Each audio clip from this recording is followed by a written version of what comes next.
la lutte contre le canal Seine-Nord est la principale lutte écologique peut-être de notre siècle à la vue de l'ampleur du projet en France. En juin dernier, le président du Conseil régional des Hauts-de-France, Xavier Bertrand, marquait une nouvelle fois sa détermination pour la construction de cette autoroute fluviale en inaugurant le chantier d'Oisille-Verger. Ce 11 juillet, entre 2000 et 3000 manifestants venus de toute la région et de toute la France se sont rendus dans cette même commune pour affirmer qu'ils ne désarmaient pas. On a d'autres choses à faire que de dépenser 10 milliards d'euros, que de détruire autant de terres aujourd'hui dans un contexte climatique qui part à volo, que de construire encore un nouveau canal pour faire passer des bateaux qui devraient passer par la mer. Il y a quelques jours, le président du comité pour l'orientation des infrastructures a dit très clairement devant le Sénat que ce projet n'était pas irréversible, contrairement à ce que certains essaient de dire. En l'occurrence, il y a à peine 1% des travaux qui ont été réalisés, le financement n'est absolument pas bouclé, en plus il est faramineux, on parle quand même de plus de 10 milliards.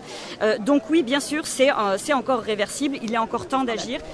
À quelques mois de l'élection présidentielle, le projet du canal Seine-Nord Europe pourrait bien s'inviter dans la campagne.